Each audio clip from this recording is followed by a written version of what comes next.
ఏలూరు జిల్లా తడికెలపూడి కేంద్ర నర్సరీలో శుక్రవారం అటవీ శాఖ ఆధ్వర్యంలో విత్తనాల బంతుల తయారీపై అవగాహన కార్యక్రమం నిర్వహించారు.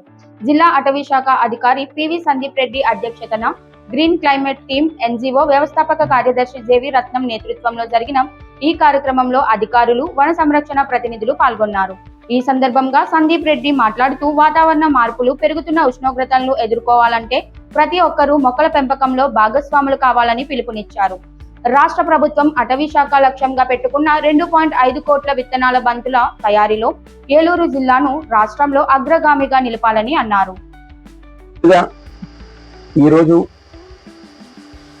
ఈ ప్రోగ్రామ్ ఏదైతే ఉందో ఈ సీడ్ బాల్ డెమాన్స్ట్రేషన్ మీద వర్క్షాప్, అంటే జనరల్ గా సీడ్ బాల్ డెమాన్స్ట్రేషన్ మీద కూడా అంటే వర్క్షాప్ పెడుతున్నాము అంటేనే మీరు అర్థం చేసుకోవాల్సింది గవర్నమెంట్ లెవెల్లో కానీ, లేకపోతే మన హెడ్ ఆఫీస్ లెవెల్లో కానీ, లేదా డివిజన్ లెవెల్లో కానీ దీనికి ఎంత ఇంపార్టెన్స్ ఇస్తున్నాము. ఎందుకంటే సాధారణంగా డైలీ ఎన్నో వర్క్స్ చేస్తూ ఉంటాము, ఎన్నో పనులు మనం అటెండ్ అవుతూ ఉంటాం. అలాంటిది సీడ్ బాల్ మీద ఎక్స్క్లూజివ్లీ సెక్షన్ ఆఫీసర్ క్యాడర్ దాకా పిలిచి మనం ఒక ఫిజికల్గా ఒక మీటింగ్ పెడుతున్నామంటే దాని ఇంపార్టెన్స్ ఏంటి, దాని సీరియస్నెస్ ఏంటి అన్నది అందరికీ తెలియాలి అన్న ఉద్దేశంతో ముందుగా మనకి మన గవర్నమెంట్ నుంచి, అలాగే మన హానరబుల్ డిప్యూటీ సీఎం గారు 2.5 కోట్లు సీడ్ బాల్ డిస్పర్సల్ చేయాలి త్రూఅవుట్ ద స్టేట్ అన్న అంబిషన్ తో మనకి టార్గెట్ ఇవ్వడం జరిగింది. సో అందులో భాగంగా ప్రతి జిల్లాకి, ప్రతి డివిజన్ కి ఎన్ని సీడ్ బాల్స్ తయారు చేయాలి అన్నది టార్గెట్ ఇవ్వడం జరిగింది. ఇప్పుడు ఇందులో ఇంచుమించు ప్రస్తుతానికి మన టెరిటోరీకి ఒక 6 లక్షల సీడ్ బాల్స్ టార్గెట్ ఇచ్చారు. అలాగే మన సోషల్ ఫారెస్ట్రీ డివిజన్ కి ఇచ్చారు, వైల్డ్ లైఫ్ డివిజన్ కూడా టార్గెట్ ఇవ్వడం జరిగింది. అలాగే ఈ రోజు మనం భీమవరం డివిజన్ వాళ్ళు కూడా ఇక్కడే అన్నట్టుగా మొత్తం 4 డివిజన్స్ కి మనం ఇక్కడ సీడ్ బాల్ ప్రిపరేషన్ మీద ఒక చిన్న డెమాన్స్ట్రేషన్ లేదా ఒక చిన్న వర్క్ షాప్ లాగా మనం ఈ రోజు ఇక్కడ ప్లాన్ చేసుకున్నాం.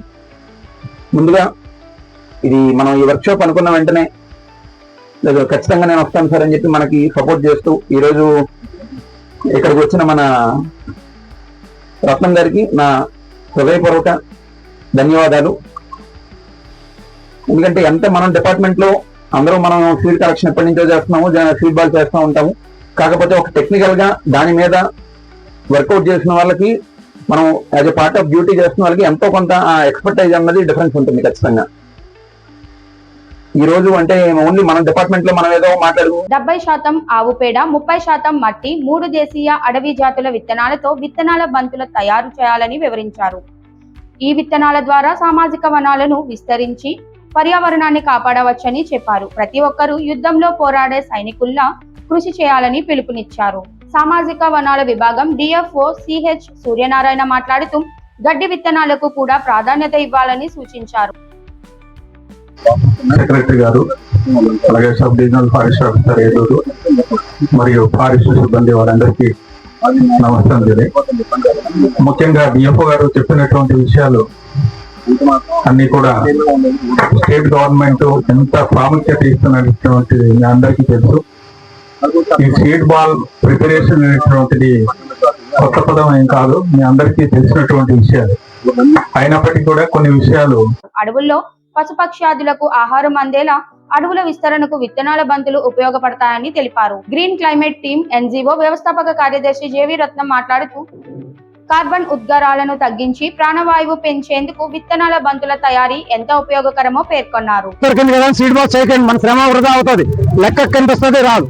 రెండోది ఏంటంటే బాబు మైక్ ఎక్కడ కొంచెం ఇలా వచ్చేసి రోజువుడ్ రాదు, రోజువుడ్ రాదు, టేకు రాదు, మీకు రోజువుడ్ రాదు, టేకు రాదు. తర్వాత కొంకుడికాయ వస్తుంది, కరక్కాయ రాదు, మళ్ళీ టానిక్కాయ వస్తుంది, మళ్ళీ ఉసిరికాయ వస్తుంది. ఉసిరికాయ తెచ్చినప్పుడు ఉసిరికాయ ఒక్కటే పెట్టండి, ఉసిరికాయలు 3-4 పెట్టద్దు. ఉసిరికాయ ఒక్కటి పెడితే దాంట్లో 6 దాకా గింజలు ఉంటాయి. అలాగా కాయని బట్టి మనం సీడ్ బాల్ తయారు చేసుకోవాలి.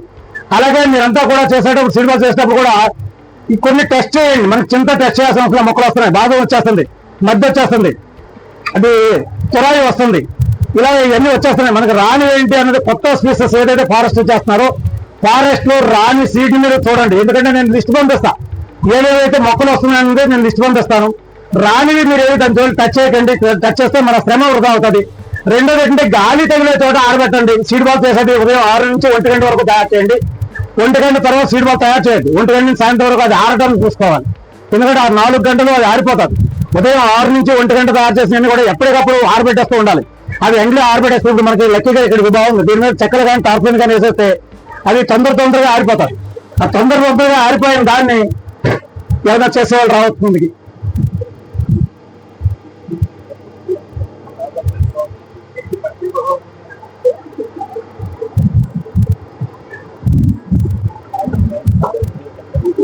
నేను మామూలుగా కొత్తగా సీడ్ బాక్స్ చేసే వాళ్ళంతా 500 చేస్తారు రోజుకి. అయితే మీరు చూస్తుంటే రోజుకి 1000 సీడ్ బాక్స్ చేసేటట్టున్నారు. అంత ఫాస్ట్ గా చేస్తున్నారు అందరూ.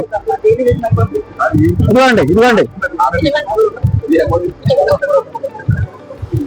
చూడండి, తగ్గించుకునే పెట్టండి, ఎక్కువ పెట్టేకండి. బాబు ఆపేస్తాను చాలు.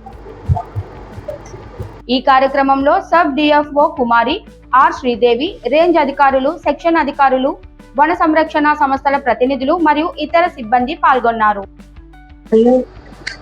ముఖ్య అతిథిగా వచ్చేసిన శ్రీ జీవి రత్నం, గ్రీన్ క్లైమేట్ టీమ్ సెక్రటరీ గారికి మరియు స్వచ్ఛ భారత్ డిఎఫ్ఓ గారికి, ఈ కార్యక్రమానికి ఇచ్చేసిన సిబ్బందికి అందరికీ నా నమస్కారాలు.